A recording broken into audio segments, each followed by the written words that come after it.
സ്വർണം ഉലയിലെന്നതുപോലെ അവിടുന്ന് അവരെ ശോധന ചെയ്തു ദഹനബലിയായി സ്വീകരിച്ചു. ജ്ഞാനത്തിൻ്റെ പുസ്തകം 3-ാം അധ്യായം 6-ാമത്തെ വാക്യത്തിൽ പറയുന്നുണ്ട്, സ്വർണം ഉലയിലെന്നതുപോലെ അവിടുന്ന് അവരെ ശോധന ചെയ്തു ദഹനബലിയായി സ്വീകരിച്ചു. കർത്താവിന് ഇഷ്ടമുള്ളവരെ പലപ്പോഴും ശോധന ചെയ്യും, പരിശോധിക്കും. അവരിലുള്ള കറകളെ എടുത്തു മാറ്റുവാൻ സ്വർണം ഉലയിൽ ശോധന ചെയ്യുമ്പോഴാണ് അതിൻ്റെ തിളക്കം വീണ്ടെടുക്കുവാനായിട്ട് സാധിക്കുക.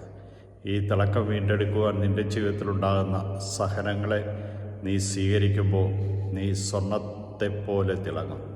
നിൻ്റെ ജീവിതം ദൈവകരങ്ങളിൽ സുരക്ഷിതമായിരിക്കും. അതിന് കഴിയട്ടെ എന്ന് ഇന്ന് നമുക്ക് ഒന്ന് ചേർന്ന് പ്രാർത്ഥിക്കാം.